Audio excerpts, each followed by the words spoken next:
Jamaah, oh jamaah. Alhamdulillah. Alhamdulillahirrahmanirrahim. Jamaah, kita masih di Islam itu Indah. Temanya juga masih sama, ziarah kubur menjelang Ramadan. Itu tradisi apa sunnah? Sudah dibahas sebagian sama guru-guru kita akan bahas lebih lanjut lagi sekarang ya. Tapi sebelumnya ada tayangan yang mau aku kasih lihat untuk jamaah yang ada di rumah. Ini kebiasaan saat ziarah kubur. Kita lihat tayangannya, silahkan.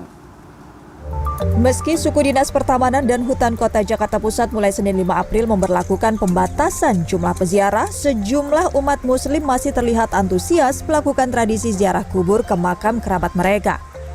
Seperti di TPU Karet Bifak Jakarta Pusat, sejumlah warga mengaku tradisi ziarah kubur jelang Ramadan sulit ditinggalkan.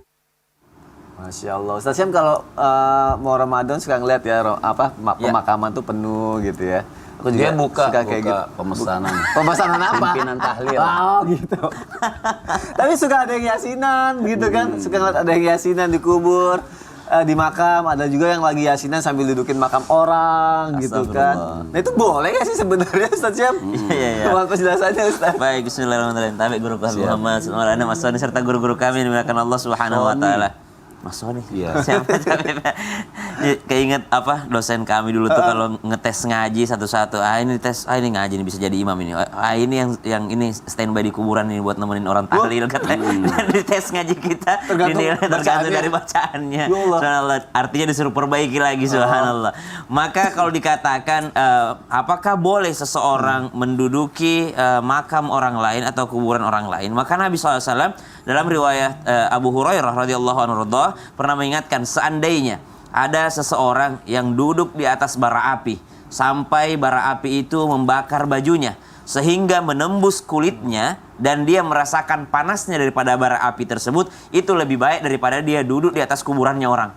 Jadi Nabi SAW mengingatkan seandainya ada orang duduk di atas bara api, lalu bara api itu membakar bajunya, lalu ternyata menembus kulitnya dan itu merasakan panas, itu lebih baik daripada dia duduk di atas kuburannya orang. Subhanallah, kuburan seorang muslim. Maka subhanallah, dari sini ulama mengatakan daripada Imam An-Nawawi, ada babnya sendiri langsung mengharamkan, haram hukumnya duduk di atas kuburan orang lain. Itu yang pertama. Namun ternyata setelah diskusi panjang terjadi, akhirnya Imam An-Nawawi sendiri dan jumhur ulama mazhab Syafi'iyah tidak sampai mengharamkan duduk di atas makam orang lain, cuma makruh yang sangat harus untuk dihindari. Artinya kalau bisa menghindari untuk tidak duduk di atas makam orang lain, kita ambil contoh ada sudah disediakan properti. Oh ya. Ya, anggap aja gitu. Nisan misalnya. Okay. Kalau sangat bisa untuk dihindari, bagus sekali dihindari untuk duduki makam orang lain. Okay. Tapi kalau memang tidak bisa dihindari, misal orang bawa daripada jenazah, orang mau menguburkan orang, kan tidak bisa dihindari misalnya. Dia kalau nggak pijak ke situ bisa jatuh dia. Maka itu tidak sampai dia berdosa. Subhanallah. Ataupun ada mungkin yang memang keadaannya tidak ada tempat duduk yang lain. Karena Nabi SAW mengingatkan, tidaklah seorang muslim yazuru ala qabri akhihi, dia berziarah atas kuburan saudaranya, kemudian dia wayajlisu indahu, dan dia duduk di sampingnya. Jadi dia duduk di sisi daripada makam tersebut, lalu dia mendoakan saudaranya itu, maka itu sangat membahagiakan ahli kubur. Jadi kita mesti duduk di sampingnya. Harusnya kalau ada kuburan kita duduk di sampingnya. Kita duduk di samping kuburan tersebut, lalu berdoa. Boleh baca Yasin, silahkan baca Yasin. Karena Yasin itu dalam riwayat disebutkan ada seorang ayah bermimpi melihat anak perempuannya berbahagia. Berbahagia tapi dia menunggu seseorang. Lalu ayah tersebut mengatakan, "Maafinna, ayah tidak pernah menziarahimu." Apa kata anak tersebut? "Saya tidak menunggu ayah datang ke saya. Saya menunggu seorang pemuda yang tiap Jumat datang baca Yasin untuk ibunya. Setelah dia baca Yasin untuk ibunya, dia mendoakan seluruh ahli kubur yang ada di samping ibunya." Subhanallah. Jadi ternyata baca Yasin itu ya tentu saja pahalanya ada karena bacaan Al-Quran. Yang jelas berhati-hati kita, kalau bisa menghindari, sangat bagus menghindari untuk menghindari duduk di makam orang. Tapi kalau keadaan tidak memungkinkan, tidak berdosa juga baginya. Allah. Jadi kalau yang nggak percaya itu nunggu dia mati kita bacakan Yasin. Nanti suruh dia SMS sampai gitu. Oh itu nggak bisa dong. Iqra'u Yasin ala mautikum. Tapi kalau misalnya tadi Ustaz Syam bilang baca Yasin kan boleh, ada pahalanya juga. Tapi kalau kita lagi mau baca Yasin ada orang atau keluarga kita deh, misalnya orang terdekat malah ngelarang, itu bagaimana tuh Bib? Wah, nggak boleh. Artinya begini, kita ini Itu memang khilaf, tapi kan seperti yang dikatakan Ustadz Maulana tadi dalam suatu hadis dikatakan iqra'u yasin ala mautakum. Rawahu Abu Dawud wan Nasa'i was-sahahahu Ibnu Hibban. Masya Allah. Artinya disahihkan oleh Ibnu Hibban, bacakan Yasin ala mautakum, artinya atas jenazah kalian. Kenapa itu sangat bermanfaat? Jadi kalau melarang, tidak ada juga larangan untuk orang yang berdoa, jangan kau doakan, jangan kau doakan, jangan kau bacakan Quran. Bahkan membacakan Quran dan menghatamkan Quran di sisi jenazah sangat dianjurkan. Masya Allah. Ya, membaca Al-Quran dan mau setengah, mau 1 ayat, mau 2 ayat, jangankan Yasin, sampai dia bisa menghatamkan, itu sangat dianjurkan. Jadi kita yang kurang sependapat, tidak usah ngelarang-larang. Gitu. Jangan melarang orang, kalau nggak mau buat sendiri aja. Dan yang baca, tidak usah juga ngata-ngatain orang yang nggak mau baca, karena enak semua. Masya Allah, jadi itu jawabannya ternyata alhamdulillah lebih ngerti sekarang. Terima kasih ya Habib Muhammad ya untuk penjelasannya ya. Kalau ke ziarah makam aku biasanya suka ajak istri, anak-anak juga. Ya karena kan tadi kan seperti yang Ustadz juga bilang kan, mengingatkan juga biar mereka sadarin gitu. Cuman kan. yang saya Tapi, bingung tuh satu, mau nanya. Apa? Kenapa orang ziarah tuh harus pakai kacamata hitam? Mungkin karena siang hari. cahaya matahari. Iya. Dan pakai payung. Karena panas. Emang ada larangan Baju hitam. Emang ada larangan baju atau larangan orang yang nggak boleh datang ke kubur gitu? Ya. Kalau kayak gitu, ada Ustadz Bikin Maulana. suasana kubur itu terang, jangan gelap. Ah ya udah kalau gitu aku sekalian mau tahu yang dilarang yang nggak boleh datang ke kubur itu apa? Oke. Mau penjelasannya Ustadz Maulana. Izin Habib dan Ustaz Sam. Bismillahirrahmanirrahim. Allahumma shalli ala sayyidina Muhammad wa ala sayyidina Muhammad. Masya Allah tabarakallah. Allahumma barik lana fi Rajab wa Sya'ban wa balikna Ramadan. Amin. Senang rasanya jamaah yang di rumah lagi nonton. Terima kasih banyak udah menjadi bagian keluarga dari Islam itu indah. Nah, berbicara tentang larangan orang yang siapa yang dilarang pergi ziarah kubur? 1, larangan kalau dalam hal ini meratap di kuburan. Sebagaimana Rasulullah SAW menegur seorang wanita untuk bertakwalah kepada Allah dan bersabarlah ketika dia berteriak-teriak menjerit-jerit di atas kuburan anaknya. Dalam hal ini sebaiknya hindari meratap karena sungguh dia sudah menyusahkan orang matinya. Kemudian apalagi tadi sudah dicontohkan oleh Ustaz Sam, bagaimana jangan sampai kita justru menghinakan, injak-injak, duduk di atas kuburan. Itu yang dilarang. Yang tidak bisa, ibaratnya mohon maaf belum paham tentang gimana itu ziarah kubur, ada yang sampai menghinakan, duduk di atas kuburan dan sebagainya. Dan ada juga nih, jangan datang ziarah kubur menjadikan kuburan bagaikan masjid. Artinya apa? Mohon maaf, meminta-minta di kuburan, melakukan kemusyrikan, itu yang terlarang. Tapi perihal tentang ziarah kubur itu sangat bagus. Dari hati manusia itu berkarat. Hati manusia berkarat. Dan bisa meredam karatnya itu jikalau orang dalam hal ini ziarah kubur. Ya. Dan baca Quran. Itu karatnya kan terbuka. Dari sinilah kita belajar bahwa ziarah kubur itu penting. Kayaknya nyekar itu di Jawa ya. Nyekar itu di Jawa. Ya. Kalau di Sulawesi nggak ada nyekar. Ziarah kubur aja. Nyekar bukan di rumah, Sat. Mekar. Oh, mekar ya. Beda, itu lagi di rumah. Jadi berbicara tentang, mohon maaf, ada wanita halangan dikhawatirkan malah mengotori. Anak-anak justru dia berhenti bermain. Nah, kasihan, sebagaimana penghuni kubur itu di kala hidup sama saja. Bayangkan ada orang di situ di dalam. Kasihan, hargailah orang-orang yang ada di situ, muliakanlah. Makanya alhamdulillah kalau saya bersyukur sekali anak-anak saya itu kalau lihat kuburan, assalamualaikum ya ahlal kubur, tanpa disuruh.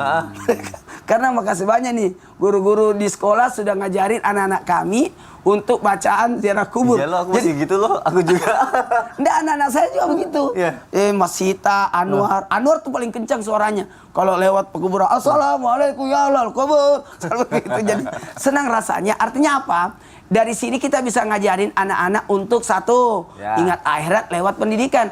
Ingat ya, keteladanan itu penting. Keteladanan itu penting. Kemarin ada keluarga besar itu ngadain acara ziarah kubur bareng-bareng sama keluarganya. Pulang-pulang acara makan-makan. Bagus juga tuh. Silaturahmi. Allah. Berarti tadi sudah dijelaskan yang tidak boleh dilakukan apa aja itulah yang harusnya jangan sampai menghinakan menghinakan. Ya, Masya Allah. Malah sebenarnya kalau ngajak anak-anak jadi bagus ada pelajarannya. Ya, Seperti sama Ustaz juga Maulana orang bilang yang gitu. lemah imannya jangan sampai nanti dia pingsan kena batu iya. nisan. Langsung di aduh. Ya. Terima kasih Ustaz Maulana ya untuk penjelasannya ya. Tapi kalau naro bunga itu apa, Bib? Kayak nebar bunga gitu di kubur tuh hukumnya apa sih? Hukumnya sunnah. Oh, sunnah. Nah, langsung singkat Langsung saja kita. Jangan orang tuh larang langsung ngapain bawa bunga. Hukumnya sunnah. Ya karena kan ada yang bilang kalau misalnya bunga yang tumbuh sendiri baru tuh meringankan Enggak, dosanya artinya katanya. ketika Nabi lewat bersama sahabatnya ada 2 kuburan. Nabi katakan Nabi mendengar orang lagi disiksa. Ya. Orang lagi disiksa sebenarnya nggak harus bunga sih. Nggak harus bunga. Bisa ranting, bisa pelepah. Berdalilkan apa? Ketika Nabi dengar kalian tidak mendengar. Tentunya sahabat tidak dengar. Ya. Nabi Allah berikan mukjizat. Nabi yang mendengar para peniksa. Akhirnya Nabi ambilkan pelepah korma, Nabi tusukkan. Supaya apa? Karena yusabbihu lillahi ma fis semua ini makhluk-makhluk Allah ini berzikir. Jadi mereka dengan sebab zikir itu, nih pohon yang zikir, adabnya di stop. Gimana manusia? Masya Allah. Kan itu selama pohon itu tidak mengering, dia berzikir, maka orang tersebut di stop oleh Allah Subhanahu wa taala azabnya. Jadi kau tanyakan kenapa orang nyekar, bawa bunga, pakai pelepah, apa saja di sampai basah, itu memang disunnahkan. Oh, sunnah jawabannya. Masya Allah. Berarti kalau sunnah kan ada pahalanya yang dilakuin gitu ya? Iya dong, pasti. Masya Allah. Terima kasih ya Habib ya Sama-sama. untuk penjelasannya ya. Jamaah, sekarang aku mau bacain pertanyaan dari jamaah nih. Siap-siap ya, yuk kita masuk ke segmen Tanya Dong Ustadz. Kami semua tanya dong Ustaz. Masya Allah, tabarakallah. Aku bacain ya, ada pertanyaan dari Instagram hamba Allah. Assalamualaikum warahmatullahi wabarakatuh. Waalaikumsalam warahmatullahi wabarakatuh. Jamaah, alhamdulillah. Jadi gini Ustadz, di kampung saya suka bikin ziarah kubur secara berjamaah ke makam ulama. Tapi saat ziarah kita menggunakan mic kayak semacam acara gede gitu. Bahkan dibikin panggung. Emang boleh begitu? Apa nggak mengganggu penghuni kubur Ustadz? Waduh, boleh tuh Habib. Oh. Jadi begini tadi ala kuburnya, wah rusuh nih. Ya, nggak mungkin. Enggak ya? Kaget-kaget gitu. Enggak kan? Artinya boleh-boleh saja. Bahkan mungkin ahli kubur berkata jangan pulang kalian tetap di sini baca Yasin, doakan kami gitu. Apalagi yang kita berziarah itu orang-orang soleh. Yang penting kan bukan mic yang sampai mengganggu tetangga. Tapi kalau ahli kubur ya senang. Kenapa? Itu doa-doa mereka tuh memang menunggu.